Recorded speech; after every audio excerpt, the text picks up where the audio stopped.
Bismillahirrahmanirrahim. Assalamualaikum warahmatullahi wabarakatuh. Innal hamdalillah nahmaduhu wa nasta'inuhu wa nastaghfiruh wa na'udzu billahi min shururi anfusina wa min sayyiati a'malina may yahdihillahu fala mudhillalah wa may yudlil fala hadiyalah wa asyhadu an la ilaha illallah wahdahu la syarikalah wa asyhadu anna Muhammadan abduhu wa rasuluh. Allahumma salli ala nabiyyina Muhammad wa ala alihi wa ashabihi wa man tabi'ahum bi ihsanin ila yaumiddin, amma ba'd. Ikhwani fillah wa akhwati azzakumullah. Alhamdulillah, pertama-tama marilah kita panjatkan rasa syukur kepada Allah Subhanahu wa taala yang dengan nikmatnya lah sampai hari ini, hari Jumat tanggal 1 ya, di tahun 1442 Hijriah ini ya, kita dipertemukan oleh Allah Subhanahu wa taala ya, 1 Dzulqa'dah 1442 kita diberikan kemudahan dan kesempatan untuk bisa menunaikan salat subuh secara berjamaah. Mudah-mudahan Allah Subhanahu wa taala senantiasa menerima seluruh amal ibadah kita. Amin ya rabbal alamin. Kita akan lanjutkan jamaah sekalian pembahasan kitab A'lam As-Sunnah Al-Mansurah Li'tiqadi Ta'ifah An-Najiyah Al-Mansurah. Ya, sebuah kitab yang berisi tentang prinsip-prinsip ya, perkara-perkara yang penting bagi seorang mukmin dan mukminah untuk diketahui dalam permasalahan akidah yang disusun oleh penulisnya Syekh Hafidz bin Ahmad Al-Hakami dengan metode soal jawab ya, untuk memudahkan bagi orang yang membaca dan mempelajarinya di dalam menerima penjelasan ya seputar masalah akidah ataupun keyakinan dalam agama kita. Ya, pada pertemuan Jumat yang lalu kita sampai di pertanyaan yang ke-38. Ya, berikutnya kita buka pertanyaan ke-39. Di filenya, di kitab Arabiknya di sini halaman ke-49. Kita buka terlebih dahulu.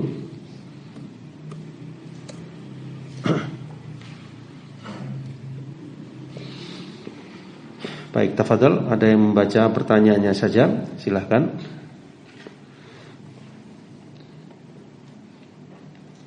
Tafadhol ikhwan. Tafadhol dibaca ya, Fi.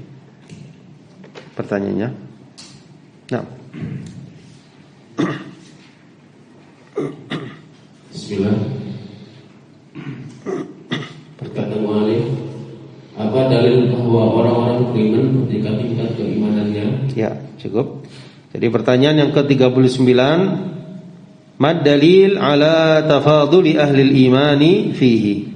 Ya, apa dalil bahwasanya orang-orang yang beriman bertingkat-tingkat keimanannya? Ya. Ya, setelah kita mengetahui di pertanyaan-pertanyaan sebelumnya jemaah sekalian bahwasanya iman itu bisa yazidu wa yanqus ya, bisa bertambah, bisa berkurang. Ini di pertanyaan ke-38. Maka di sini beliau menanyakan ya, apakah ada dalil bahwasanya orang yang beriman itu bertingkat-tingkat keimanannya? Kalau memang iman itu bertambah dan berkurang. Kalau kita sudah sepakat, sudah meyakini iman itu bisa tambah, bisa kurang, orangnya yang beriman itu apa juga demikian? Apa juga keadaannya berbeda? Tergantung dari tingkat keimanannya. Apa dalilnya? Nah, disebutkan di sini oleh beliau firman Allah Subhanahu wa taala dalam surah Al-Waqiah dan surah-surah yang lainnya yang menunjukkan bahwasanya orang yang beriman itu bertingkat-tingkat. Yang pertama kita lihat dalam surah Al-Waqiah ayat yang ke-10 sampai ke-27. Ya, kalau dalam kitab aslinya hanya disebutkan ayat yang ke-10, kemudian ke-11 sampai firman Allah, kemudian ayat yang ke-27-nya. Ya, tapi di sini di buku kita di terjemahnya disampaikan dengan lengkap ya. Jazakallahu khairan ayat-ayat tersebut. Ya, Allah Subhanahu wa taala berfirman, a'udzu billahi minasyaitonir rajim. Ya. Di ayat yang ke-10 dari surah Al-Waqiah, was-sabiqun as-sabiqun dan orang-orang yang paling dahulu beriman, merekalah yang paling dahulu masuk ke dalam surga. Ulaikal muqarrabun, ya, mereka itulah orang yang didekatkan kepada Allah Subhanahu wa taala.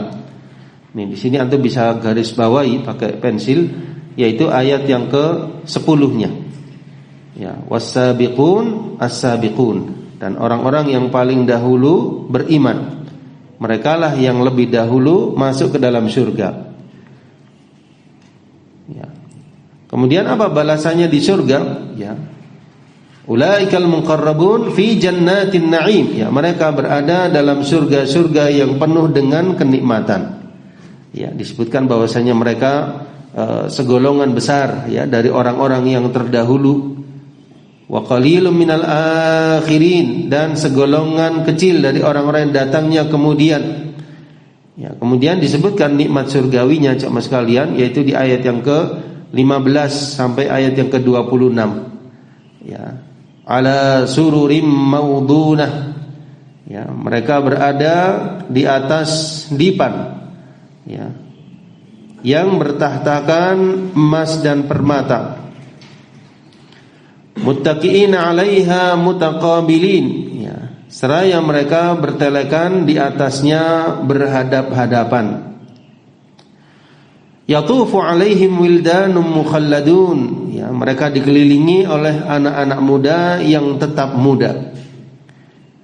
Ini para pelayan-pelayan surga jemaah sekalian.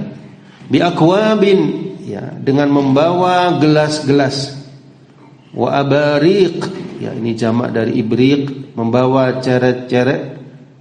Wa ka'sim min ma'in, dan seloki atau piala yang berisi minuman, ya, yang diambil dari mata air yang mengalir. La yusadda'una anha wa la yunzifun, ya, ahli surga itu as-sabiqun as-sabiqun, mereka tidak pening karenanya dan tidak pula mabuk. Kemudian ayat yang ke-20-nya, wa fakihatin mimma yatakhayyarun, ya, dan buah-buahan dari apa yang mereka pilih, ya, dari apa saja yang mereka inginkan mereka pilih, ya, dengan mudah, dimudahkan oleh Allah Subhanahu wa taala untuk mengambil dan memakan buah tadi dari yang mereka pilih. Walahmi thairin mimma yashtahun, ya, dan daging burung dari apa yang mereka inginkan. Wahurun 'ain, dan di dalam surga itu ada bidadari-bidadari yang bermata jeli. Ka'amtsalil lu'lu'il maknun, laksana mutiara yang tersimpan dengan baik. Ya, kenapa demikian? Jazaa'an bima kanu ya'malun, ya, sebagai balasan atas apa yang selalu mereka kerjakan ketika di dunia maksudnya. La yasma'una fiha laghwan wala ta'thima, ya, mereka tidak pernah mendengar di surga itu perkataan yang sia-sia dan tidak pula perkataan yang menimbulkan dosa. Illa qilan salaman salama, yang ada adalah ucapan-ucapan keselamatan atau kesejahteraan. Nah, kemudian golongan yang lain, ini kita kasih garis bawah, yang ke-27, wa ashabul yamin ma ashabul yamin, dan golongan kanan. Ma ashabul yamin, alangkah bahagianya golongan kanan tersebut. Ya, ini tidak disebutkan lanjutan ayatnya, kita lihat di terjemahnya jemaah sekalian. Setelah ayat yang ke-27, Allah Subhanahu wa taala jelaskan nikmat yang mereka dapatkan. Ini ayat 28 ya, kita lihat di layar. Fi sidrim makhdud, ya, mereka berada di antara pohon bidara yang tidak berduri. Wa talhim mandud, ya, dan pohon pisang yang bersusun-susun buahnya. Ya. Wa dhillim mamdud, dan naungan yang terbentang luas. Wa ma'im maskub, dan air yang tercurah. Wa fakihatin katsirah, dan buah-buahan yang banyak. La maqtu'atin wala mamnu'ah, yang tidak berhenti buahnya dan tidak terlarang mengambilnya. Wa furushim marfu'ah, dan kasur-kasur yang tebal lagi empuk. Inna ansha'nahunna insya'a, ya, sesungguhnya kami menciptakan mereka bidadari-bidadari dengan langsung. faja'alnahunna abkara. Ya, dan kami jadikan mereka gadis-gadis yang perawan, uruban atraba, ya, penuh cinta lagi sebaya umurnya, li ashabil yamin, kami ciptakan mereka untuk golongan kanan. Thullatun minal awwalin, segolongan besar dari orang-orang terdahulu, wa thullatun minal akhirin, dan segolongan besar dari orang-orang yang datang kemudian. Nah, kata Syekh Shalih Al-Utsaimin hafizahullah taala, dulla ala tafadulihim fil jaza. Ya, dari ayat-ayat tersebut yang menunjukkan perbedaan antara as-sabiqun dengan ashabul yamin, terlihat perbedaannya dari sisi balasannya. Ya. Dari sisi apa? Balasan yang Allah berikan di surga, yang sudah kita sampaikan tadi. Apa yang didapatkan oleh as-sabiqun di surga berbeda dengan apa yang didapatkan oleh ashabul yamin. Nah, kata beliau, perbedaan balasan di surga tersebut menunjukkan as-sabiqun berbeda dengan ashabul yamin. Kalau beda berarti tingkat keimanannya berbeda. Paham ya sama sekalian? Nah, ini dalil bahwasanya orang yang beriman itu bertingkat-tingkat keimanannya. Karena kalau seandainya sama, pasti di sini tidak dibedakan. Nah, ketika Allah sebutkan wasabiquna terus disebutkan balasannya, baru kemudian wa ashabul yamin ma ashabul yamin baru disebutkan balasannya, dan nantinya di ayat yang ke-40 wa ashabus shimal, ya, ma ashabus shimal, dan golongan kiri. Berarti ada perbedaan antara satu dengan yang lainnya. Nah, yang dibahas di sini adalah as-sabiqun dengan ashabul yamin. Kesimpulannya, kata beliau, ya, perbedaan balasan antara keduanya menunjukkan perbedaan antara as-sabiqun dengan ashabul yamin. Nah, kemudian jemaah sekalian, di ayat yang berikutnya, surah Al-Waqiah ayat yang ke-88 sampai ke-91. Ya, ayat yang ke-88 sampai 91. Ya, kita lihat bukunya halaman 43. Di mana Allah Subhanahu wa taala berfirman, "Fa amma in kana minal muqarrabin." Ya, adapun ya, apabila dia orang yang telah meninggal itu termasuk orang yang didekatkan kepada Allah Subhanahu wa taala, farauhu wa raihanun, ya, maka dia memperoleh ketentraman, ya, dan rizki serta surga kenikmatan, ya, wa jannatu na'im. Wa amma in kana min ashabil yamin, dan adapun jika dia termasuk golongan kanan, fasalamul laka min ashabil yamin, maka keselamatan bagimu karena engkau dari golongan kanan. Ya, di sini kita bisa kasih garis bawah jemaah sekalian, atau nomor 1 ya di atas al-muqarrabin, dan nomor 2 di atas ashabul yamin, ayat yang ke-90. Ya, kasih nomor 1 muqarrabin, yang kedua ashabul yamin. Ya, di sini kita perhatikan lafaz al-muqarrabin ini semisal dengan as-sabiqun. Bisa nyambung ya. Al-muqarrabin ayat yang ke-88 ini semisal dengan ayat yang ke-10 as-sabiqun. Ya, bisa kita katakan berarti as-sabiqun sama dengan al-muqarrabin. Ashabul yamin di ayat yang ke-90 sama dengan ashabul yamin di ayat yang ke-27 tadi. Ya, wa ashabul yamin ma ashabul yamin. Ya, jadi golongan yang pertama apa? As-sabiqun atau al-muqarrabun. Golongan yang kedua ashabul yamin. Baik, kemudian yang ketiga dalam surah Fatir ayat yang ke-32, ya, surah Fatir ayat yang ke-32 di mana Allah Subhanahu wa taala berfirman, a'udzubillahi minasyaitonir rajim. Ya, ini ada kalimat sebelumnya ya. Tsumma awrathnal kitabal ladzina astafaina min ibadina. Ini awal surah Fatir. Coba kita lihat di terjemahnya itu surah Fatir 32. Nah, itu beliau langsung ke faminhum zalimun li nafsi. Tapi sebelumnya ada potongan ayatnya, tsumma awrathnal kitab. Kemudian kami wariskan al-kitab yaitu Al-Qur'an alladzina astafaina min ibadina, mereka yang kami pilih dari hamba-hamba kami. Lalu lanjutannya yang ini, faminhum zalimul li nafsi, ada di antara mereka yang menganiaya diri mereka sendiri. Ini antum kasih nomor 3 di atas zalimul li nafsi. Wa minhum muqtasid, ya, dan di antara mereka ada yang pertengahan. Antum kasih nomor 2. Wa minhum sabiqum bil khairat biidznillah, dan ada di antara mereka yang lebih dahulu berbuat kebajikan dengan izin Allah.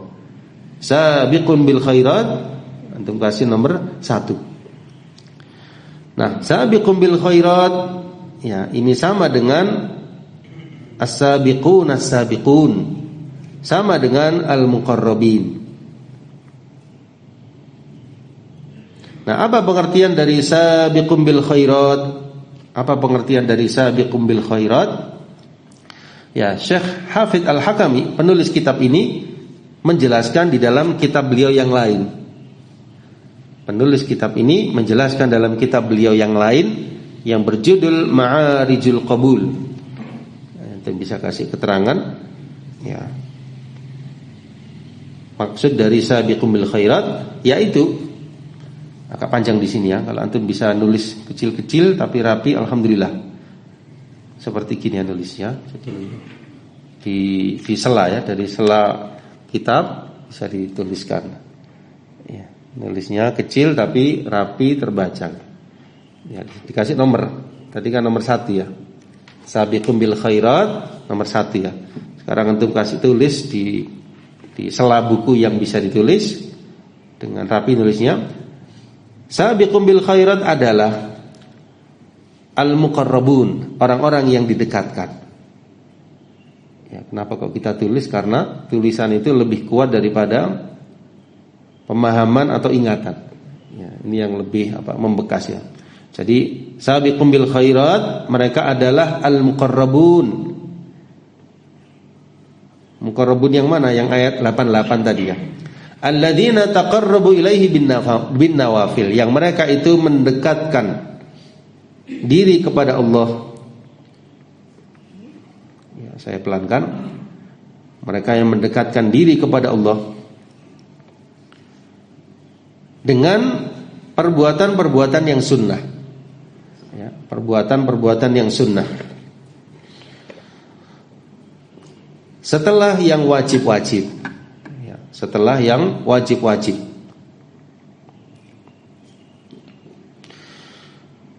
Wa taraku ma la ba'sa bih khaufan mimma bihi ba's.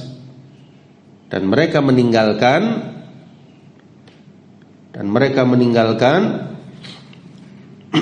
ma la bihi ba's khaufan mimma bihi ba's. Mereka meninggalkan apa-apa yang tidak mengapa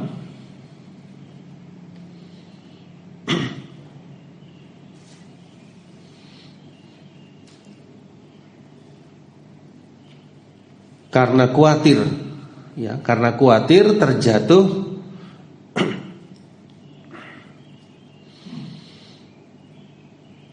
pada yang apa-apa.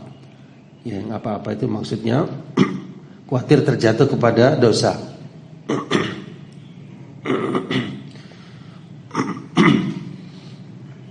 Ya, dari pengertian ini artinya sabiqun bil khairat, mereka yang melaksanakan perbuatan yang wajib ditambah yang sunnah. Lalu mereka tidak hanya meninggalkan yang haram, tapi juga yang makruh. Ini lebih spesifiknya seperti itu ya. Jadi wajib dilakukan ditambah dengan yang sunnah dilakukan. Nah, untuk masalah yang dihindari, yang haram sudah pasti dihindari, tapi tidak cukup itu saja, yang makruh pun ditinggalkan. Ya. Ini kalau masih cukup ya, salah di antum ya. Wa mazalu yataqarrabuna ila Allah, mereka senantiasa mendekatkan diri kepada Allah. Ya, mereka senantiasa mendekatkan diri kepada Allah.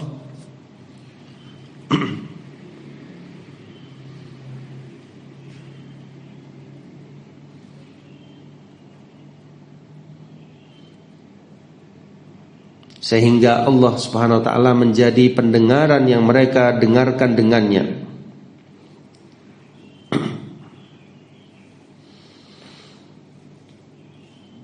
dan penglihatan yang mereka melihat dengannya.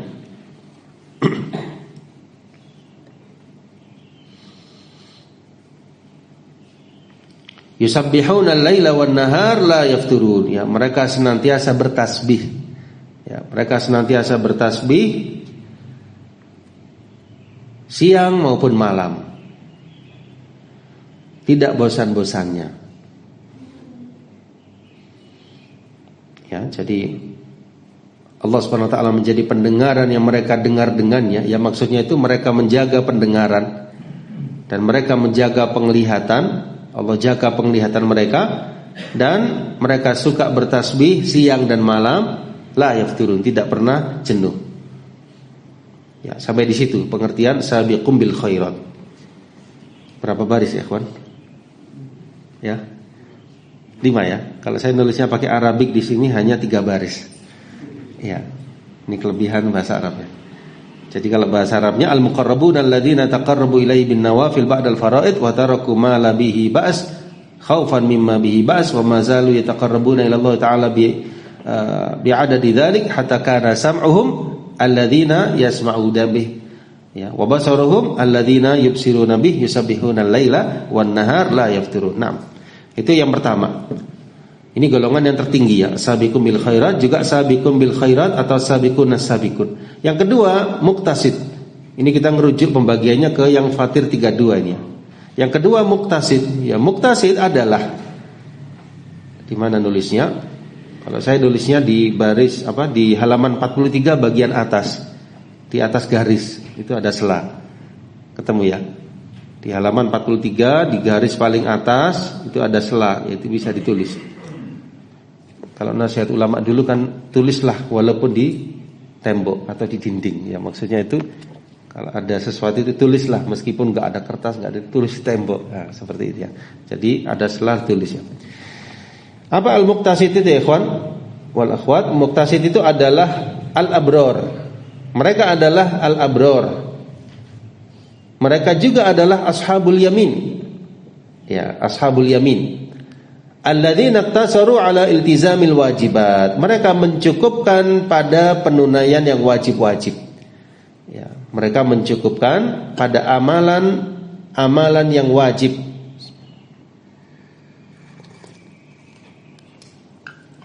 Dan menjauhi perkara yang haram. Dan menjauhi hal-hal yang haram. Falam yazidu ala dzalik. Mereka tidak nambah, walam yunqisu minhu, dan mereka tidak ngurangi. Ya, sampai di situ. Jadi bisa kita simpulkan muqtasid adalah wajib saja plus meninggalkan yang haram. Jadi yang sunnah mereka tidak mengerjakan, yang makruh mereka tidak meninggalkan. Ini perbedaan dengan golongan yang pertama. Ya, mana yang lebih afdal? Tentu yang pertama, karena ada ziyadah, penambahan pada sunnah. Dan yang kedua, saking takutnya pada yang haram, yang kedua meninggalkan yang makruh. Yang golongan pertama ya. Kalau golongan ini hanya yang haram, wah ini haram, aku gak mau. Nah, ini wajib, aku harus mengerjakan. Tapi yang sunnah tidak mengerjakan sama sekali. Yang makruh bisa jadi masih terjatuh. Padahal boleh makruh, tetapi tidak disukai, cuman bukan haram. Tapi haram ditinggalkan. Mungkin bahasa ininya yang standar ya, yang muktasid ini standar. Jadi wajib ya, sunnah tidak, haram ditinggalkan, makruh bisa jadi tetap dilakukan. Nah, baik. Yang ketiga, zalimul li nafsi. Ya, zalimul li nafsi, yang mendolimi atau menganiaya diri mereka sendiri. Nah, menurut keterangan Syekh Hafidz Al-Hakami dalam kitab beliau yang lain Ma'arijul Qabul tersebut dijelaskan bahwasanya para ulama salaf berbeda pendapat tentang zalimul li nafsi. Mengerucutnya pada 2 pendapat. Pendapat yang pertama, dia adalah orang yang kafir. Ini cara nulisnya bagaimana? Antum di atas zalimul li nafsi bisa kasih tanda gini ya. Ya, tanda gini. Ya. Ya, al-kafir yang pertama dalam kurung ashabul mas'amah. Ashabul mas'amah atau golongan kiri. Ya, atau golongan kiri yang disebutkan dalam surah Al-Waqiah. Ya, yang disebutkan dalam surah Al-Waqiah. Ya, ayat yang ke-41. Ayat yang ke-41. Dan ayat yang ke-9. Ayat yang ke-9 globalnya, rinciannya ayat yang ke-41 tentang golongan kiri. Ya, artinya kalau menurut pendapat yang pertama ini, maksud zalimul li nafsi orang yang kafir berarti menghubungkan dengan Al-Waqiah ada 3 golongan. Yang pertama sabiqun as-sabiqun, ashabul yamin. Yang ketiga golongan kiri, ashabul mas'amah. Paham sama sekalian ya? Ini pendapat yang pertama, al-kafir. Pendapat yang kedua, zalimul li nafsih adalah usatul muwahhidin, orang bertauhid yang bermaksiat. Ya. Usatul muwahhidin, orang bertauhid yang bermaksiat. Mungkin dengan istilah lain ahli maksiat tapi dia muslim. Islam tapi apa? Ahli maksiat. Yang ketiga ini. Siapa mereka? Mereka adalah yang mencampur adukkan antara amal soleh dengan dosa. Jadi sholat iya, perbuatan yang baik iya, tapi maksiat tetap terjatuh. Apa bedanya dengan golongan sebelumnya? Kalau sebelumnya 1, 2 itu haram sama sekali enggak. Kalau golongan ini terjatuh, gitu ya. Kemudian bagaimana amal-amal yang lain, yang kebaikan? Ya, mereka melakukan yang baik, ya, mereka melakukan yang baik, tetapi mereka terjatuh kepada perbuatan dosa, sehingga dikatakan zalim li nafsih. Mereka lebih, saya ulangi, mereka mendolimi dirinya sendiri. Karena pada hakikatnya orang yang berdosa itu menganiaya dirinya sendiri. Dia berbuat dosa misalnya ya, pada hakikatnya dia mendolimi dirinya sendiri. Yang semestinya dia berbuat baik dapat pahala, tapi dia menyia-nyiakan, dia melakukan perbuatan dosa. Nah, mana pendapat yang lebih tepat? Kalau menurut Syekh Shalih Al-Utsaimin, ya, dalam muhadarah beliau lebih condong pendapat yang mengatakan zalimul li nafsihi ini ahli maksiat. Karena dalam ayat Al-Fatir 32 itu ada keterangan faminhum. Itu antum bisa garis ya, faminhum. Ketemu ya? Lafaz ayat Fatir 32 di awalnya faminhum. Nah, faminhum menunjukkan di antara mereka. Di antara mereka kembalinya ke awal ayat. Awal ayatnya itu apa? Tsumma awrathnal kitabal ladzina astafaina min ibadina. Artinya faminhum itu mereka, orang-orang yang kami wariskan Alkitab, yaitu Al-Qur'an, yang kami pilih dari hamba-hamba kami. Artinya mereka itu orang-orang beriman semuanya. Cuma di sini terjatuh mereka dalam dosa sehingga zalimul li nafsihi. Dan ini diperkuat oleh atau dipilih pendapat ini oleh Imam Ibnu Qayyim Al-Jauziyah. Ya. Jadi pendapat yang mengatakan zalimul li nafsihi ini ahli maksiat dari kalangan al-muslimin atau muwahhidin, ini dipilih oleh Imam Ibnu Qayyim Al-Jauziyah rahimahullah taala. Nah, insyaallah demikian ya. Berarti bisa kita simpulkan golongan yang pertama adalah golongan as-sabiqun as-sabiqun atau al-muqarrabun atau sabiqun bil khairat. Golongan yang kedua yaitu ashabul yamin atau muqtasid.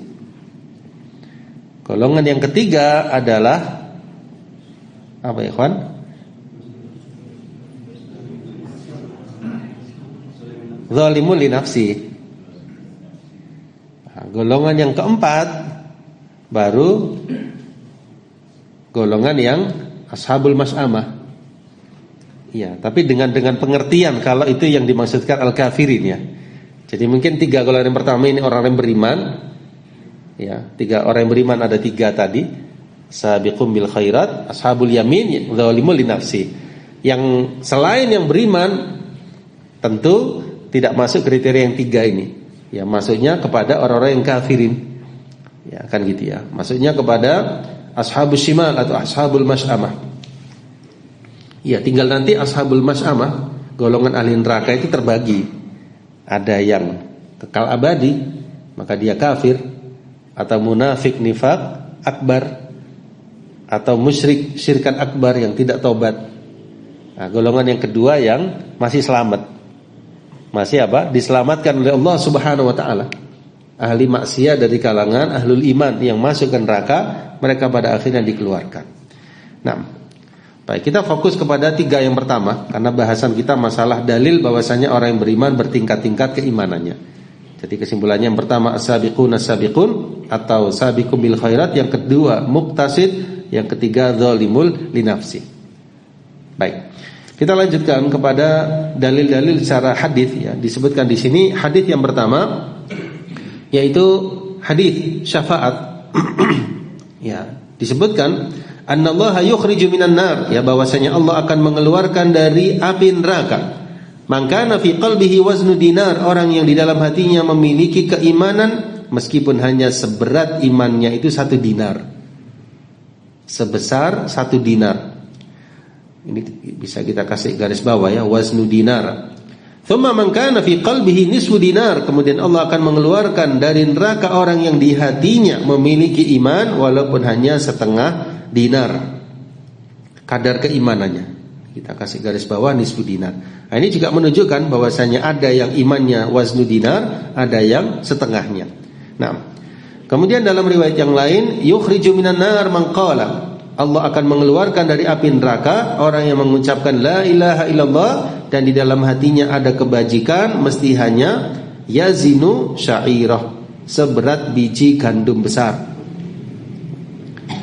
Thumma yukhriju minan nar, kemudian Allah keluarkan dari api neraka orang yang mengucap la ilaha illallah dan di dalam hatinya ada kebaikan meskipun hanya ma yazinu barrah, ya, meskipun hanya ya seberat biji gandum kecil.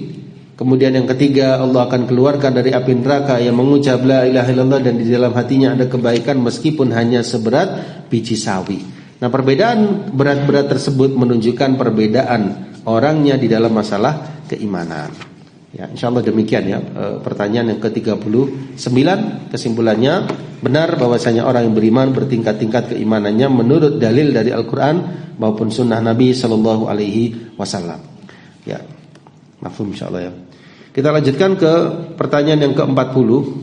Ya, silakan dibaca pertanyaannya. Kata Mu'alif rahimahullah ta'ala, pertanyaan ke-40. Apa dalil bahwa kata iman juga bisa artinya meliputi agama secara keseluruhan bila diucapkan secara global? Ya. Ya, sekarang beliau menjelaskan apa dalil bahwasanya definisi iman itu kalau diucapkan secara global maka tertuju kepada rukun iman yang 6. Ya. Kalau disebutkan secara global.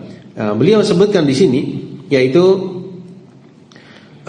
sabda Nabi sallallahu alaihi wasallam ketika datang delegasi Abdul Qais. Ya, di antara isi dialog beliau dengan mereka, ya, beliau memerintahkan amurukum bil imani wahdah, aku perintahkan diri kalian untuk beriman kepada Allah semata. Atadruna mal imanu billahi wahdah, tahukah kalian apakah arti iman kepada Allah semata? Mereka menjawab Allah dan Rasulnya yang lebih tahu. Maka Nabi SAW menjelaskan syahadatu an la ilaha illallah wa anna muhammadar rasulullah. Ini kata Syekh Shalih Al-Utsaimin, yarji' ilal i'tiqadatil batinah. 2 kalimat syahadat ini merujuknya kepada keyakinan secara batin. Bisa antum garisi 2 kalimat syahadat tersebut, lalu kasih tanda panah ke samping kiri, dituliskan kembalinya kepada i'tiqad secara batin. 2 hal tersebut. Wa iqamis shalah wa ita'uz zakah wa shiyam ramadan wa an tu'tu minal maghnamil khumus. ya, dan mendirikan sholat, menunaikan zakat, berpuasa Ramadan, dan menyisihkan 1/5 dari harta rampasan perang, itu semua kembalinya kepada, kata beliau, al-a'mal adz-dzahirah, amalan-amalan zahir. Nah, penjelasan Nabi SAW bahwasanya iman kepada Allah semata itu rinciannya seperti itu, menunjukkan bahwasanya iman ada yang kembali kepada batin, ada yang kembali kepada sesuatu yang sifatnya zahir. Nah, kemudian di pertanyaan yang selanjutnya, ya, beliau masih berhubungan dengan pertanyaan ke-40. Silakan. Kata mu'allif rahimahullah ta'ala, pertanyaan ke-41. Apa dalil bahwa kata iman bisa didefinisikan sebagai 6 rukun iman bila disebutkan secara rinci? Nah, kalau di pertanyaan yang ke-40 diucapkan secara global, ya, maka berarti iman itu meliputi agama secara keseluruhan. Dalilnya jelas ya, tadi ada yang zahir, ada yang batin. Nah, tapi kalau disebutkan iman tersebut dengan rinci, maka lebih kepada makna rukun iman yang 6. Kalau disebutkan global, bermakna iman secara keseluruhan, mencakup agama. Tapi kalau iman disebutkan dengan rinci, maka tertuju kepada rukun iman yang 6. Ya, dalilnya adalah sabda Nabi SAW kepada malaikat Jibril, ya, alaihi salam, di mana beliau ditanya, akhbirni anil Islam, ya, beritahukanlah kepadaku tentang, saya ulangi, akhbirni anil iman, beritahukanlah kepadaku tentang iman. Beliau menjawab dengan rukun iman yang 6. Ya, iman kepada Allah sampai iman kepada takdir. Ini menunjukkan bahwasanya iman ketika disebutkan dengan rinci, ya, bahwasanya iman ketika disebutkan dengan rinci tertuju kepada rukun iman yang 6. Nah, ini dalil dari as-sunnah atau dari hadis. Kemudian pertanyaan berikutnya, kata mu'allif rahimahullah ta'ala, pertanyaan ke-42. Apa dalilnya dari kitabullah secara global? Ya, sekarang dalil dari Al-Qur'anul Karim. Ya, dalil dari Al-Qur'anul Karim bahwasanya iman ketika didefinisikan atau disebutkan secara rinci tertujunya kepada rukun iman yang 6. Jadi mungkin supaya tidak membingungkan, pertanyaan ke-42 itu bentuknya gini, apa dalilnya dari kitabullah? Apa dalilnya dari kitabullah? Maksudnya dalil yang sama dengan ke-41, tapi 41 itu dalil dari sunnah. Kalau yang sekarang dalil dari Quran. Paham sama sekalian ya? Global yang dimaksud diterjemah di sini tidak sama dengan yang di 40. Kalau yang di 40 itu global, maksudnya secara umum disebutkan iman mencakup agama secara keseluruhan. 41 sama 42 itu iman bila disebutkan dengan rinci. 41 dan 42. Tapi 41 dalil dari sunnah, 42 dalil dari Quran. Gitu ya. Nah, apa dalil dari Quran bahwasanya iman ketika disebutkan dengan rinci maksudnya rukun iman yang 6? Ini tertuju kepada 2 ayat. Yang pertama Al-Baqarah 177, di situ disebutkan 5 rukun iman. 1 rukun iman yaitu iman kepada takdir disebutkan di Al-Qamar 49. Ya, jadi Al-Baqarah 177, laisal birra an tuwallu wujuhakum qibalal masyriqi wal maghrib walakinnal birra. Ya, akan tetapi kebajikan itu ialah beriman kepada Allah, 1, wal yaumil akhir, hari akhir, wal malaikah, para malaikat, wal kitab-kitab, wan nabiyyin, para nabi. Ada berapa? Ada berapa rukun iman? 5 dalam ayat ini. Lah mana rukun iman yang ke-6 disebutkan terpisah dalam Al-Qamar 49. Kenapa disebutkan terpisah? Kata Syekh Shalih Al-Utsaimin, penyebutan iman kepada takdir ini yadullu ala ta'zimih, menunjukkan pengagungan atau pembesaran yang makna iman kepada takdir. Saya ulangi, disebutkannya secara tersendiri iman kepada takdir, kata beliau, menunjukkan pengagungan, iman kepada takdir. Ya dulu ala ta'zimi. Ayatnya inna kulla syai'in khalaqnahu biqadar. Sesungguhnya kami menciptakan segala sesuatu menurut ukuran.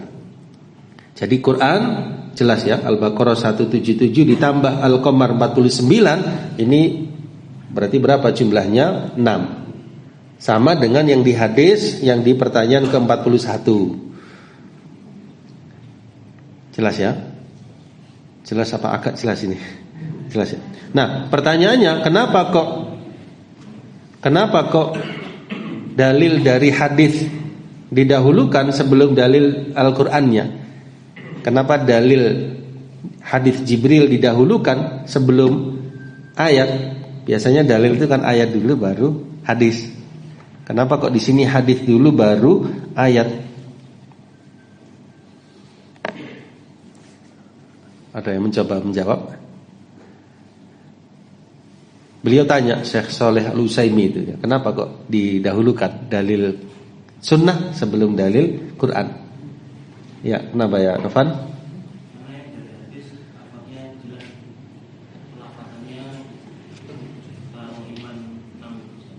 Ya, kalau yang ayat, Masya Allah, ya benar sekali jawabannya. Jadi kalau yang hadis itu disebutkan langsung rukun iman yang 6 terkumpul dalam satu kalimat, dalam satu hadis. Kalau di Al-Quran itu diperinci, dibedakan. Yang 5 pada Al-Baqarah 177, yang satu iman lagi di Al-Qamar 49. Karena itu beliau lebih mendahulukan yang hadis sebelum yang Al-Quran. Paham jamaah sekalian ya?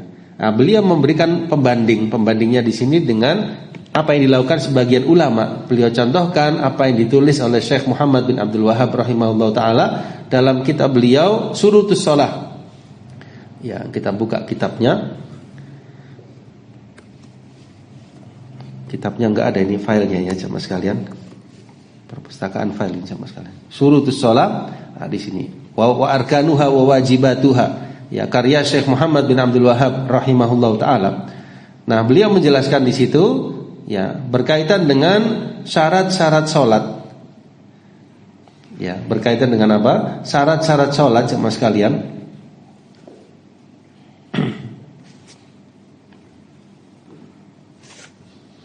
Ya, di situ beliau ada yang menyebutkan ya tentang masalah masuknya waktu itu dengan mendahulukan dalil dari hadis baru kemudian dalil dari Quran.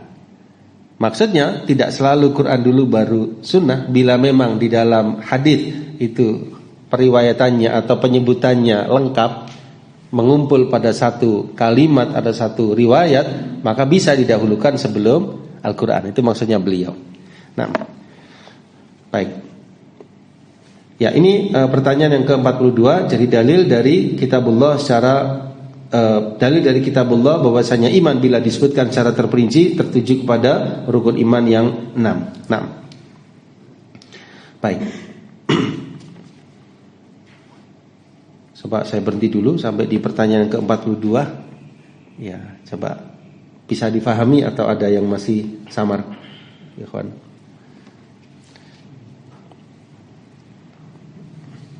Jelas insyaallah yang kita pelajari hari ini. Ya, coba kita cukupkan, tapi kita review sedikit ya. Jadi dari pertanyaan yang ke-39 itu dalil ya tentang orang-orang yang beriman itu bertingkat-tingkat keimanannya. Ya, dengan 3 golongan tadi, maka tentunya kita sebagai penuntut ilmu menginginkan berusaha untuk minimalnya kita di golongan yang kedua, tapi kita berusaha untuk di golongan yang pertama. Kan gitu ya. Dan ada nasihat beliau yang indah ya di sini sama sekalian. Kita dengarkan sejenak ya, sekitar 4 menit ya nasihat ini, lalu kita tutup insyaallah. Ya. Nah, ini ya.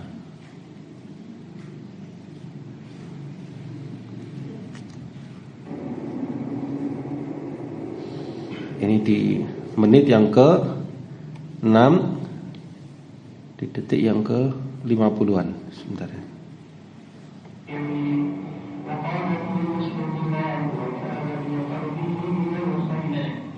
كما كما قال سعيد دليلا من القرآن لأنه لم يأتي بالقرآن في نقصان ذلك في هذا ذلك أن يكون به فلا بد بقلبه وزهد وهذا الإيمان به يعني العلم بهما أن يحرص طالب العلم أن يكون في أعلى هذه المراتب. Ya, jadi kata beliau, hendaknya penuntut ilmu berusaha untuk di tingkat yang tertinggi. Dari 3 pembagian tadi, yaitu ingin untuk mencapai apa yang as-sabiqun as-sabiqun, yang as-sabiqun bil khairat. Ya, jangan sampai penuntut ilmu tapi dia di posisi yang ketiga. Karena dia posisinya bukan orang awam tapi orang yang penuntut ilmu. Hendaknya dia dengan ilmunya, dengan semangatnya berusaha mencapai yang a'la darajat, a'lal maratib.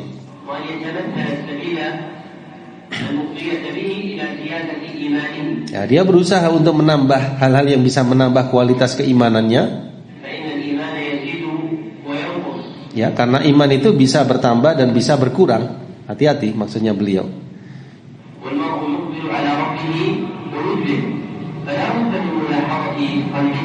Ya, maka hendaknya Anda sebagai penuntut ilmu terus memulahadhoi, memeriksa hati Anda sendiri.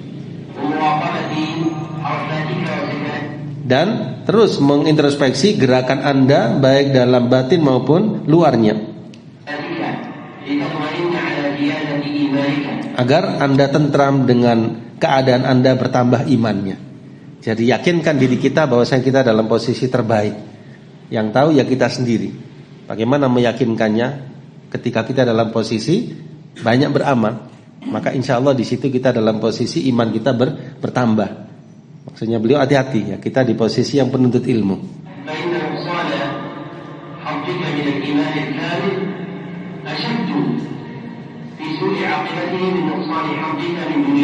Ya, karena ketika penuntut ilmu kurang kualitas imannya, itu jauh lebih berat, lebih berbahaya ketimbang dia kekurangan dunianya.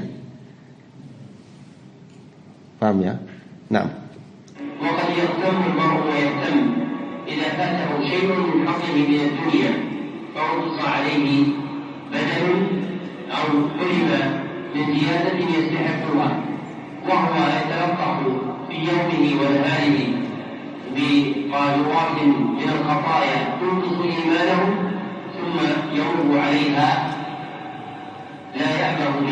ya, jadi jangan sampai seseorang itu ketika ada kekurangan duniawinya, baik dari segi badannya, hartanya dan sebagainya, dia perhatian begitu luar biasa, sementara ketika dia terjatuh pada khotoya, kesalahan dan dosa, dia tidak mengindahkannya. Ya, jadi jangan sampai seperti itu maksudnya beliau. Ketika urusan duniawi kita kurang, kita kelabakan, tapi ketika iman kita kurang, kualitas ibadah kita kurang, kita santai di dalam mensikapinya.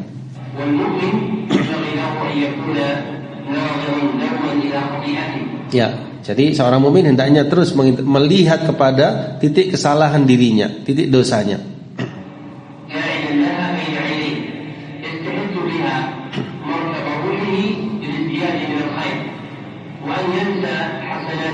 Ya, hendaknya seorang mukmin juga apa nasihat beliau, melupakan kebaikannya.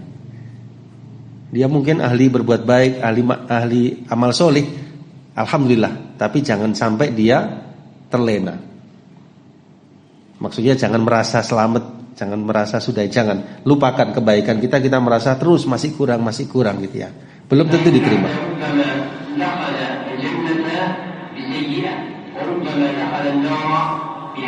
Karena bisa jadi orang itu masuk surga dengan kesalahan yang dia perbuat. Sebaliknya bisa jadi orang masuk neraka dengan kebaikan yang dia perbuat. Maksudnya bagaimana? Bisa jadi orang berbuat amal baik itu tapi keliru, mungkin niatnya keliru misalnya. Kan bisa menjadi ahli neraka. Bisa jadi orang yang berbuat kemaksiatan lalu dia masuk surga, misalnya dengan kemaksiatan akhirnya dia insaf, dia tobat, dia introspeksi, dia menangis, dia berinkisar di hadapan Allah, lalu Allah ampuni dosanya, Allah masukkan dia ke surga. Paham sama sekalian? Artinya seorang mukmin itu jangan terlena dengan amal solehnya, meremehkan orang lain, menganggap dirinya sudah ini, padahal belum tentu amalnya diterima, kan gitu ya. Naam.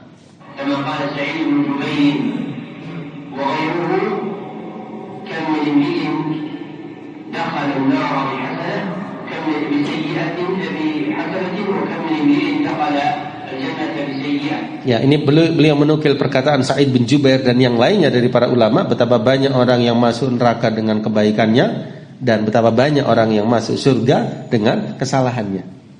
Ya, bukan berarti meremehkan kesalahan, tidak. Tetapi ketika kita punya salah, hendaknya segera istighfar, taubat, ya insaf kita, istighfar dan taubat kita tersebut, insya Allah ada kebaikan di situ. Sebaliknya ketika di titik kebaikan, jangan kita terlena atau merasa kita sudah sempurna, masih banyak kekurangan kita. قال أبو العباس ابن تيمية وتلميذه ابن القيم في تفسير كلام السلف الوارد في هذا ذلك أن فاعل الحسنة فعلها فبقيت بين عينين يمر بها على ربه ويستعلي على خلق الله عز وجل فسخط في قفاه إلى جهنم ومواقع السيئة بقي يلاحظها يخاف أن يواخره الله سبحانه وتعالى بها فرحمه الله سبحانه وتعالى وأدخله الجنة. Ya, beliau menukil perkataan Imam Ibn Taimiyah rahimahullah taala yang diantara maknanya orang yang bersalah tadi, orang mukmin yang pernah salah tadi dia ingat terus, waduh saya dulu pernah gini, pernah. Terus dia banyak insaf, istighfar terus, ingat-ingat terus, takut terjerumus ke dalam neraka dengan sebab kesalahan padahal dia sudah banyak istighfar dan taubat. Nah, dengan takutnya itu ini nilai ibadah tersendiri sama sekalian, sehingga dikatakan bisa jadi dengan satu kesalahan dia masuk ke dalam surga karena dia takut. Paham ya Mas kalian? Dia takut Allah SWT menghukumnya, ya banyak insaf dan insya Allah dengan itu masuk ke dalam surga. Namun sebaliknya jangan sampai seseorang merasa ujub dengan amal yang dia kerjakan, nah, terus dia memperbaharui niatnya dan juga kualitas dari amal ibadahnya tadi. Insya Allah demikian nasihat yang disampaikan oleh Syekh Shalih Al-Utsaimin, mudah-mudahan bermanfaat. Ya, mengingat waktu kita cukupkan sama sekalian. Mudah-mudahan bermanfaat bagi saya terutama dan bagi para jamaah sekalian. Kita cukupkan dengan bacaan kafaratul majlis. Subhanakallahumma wa bihamdika asyhadu an la ilaha illa anta astaghfiruka wa atubu ilaik. Wa akhiru da'wana anil hamdulillahi rabbil alamin. Wassalamualaikum warahmatullahi wabarakatuh.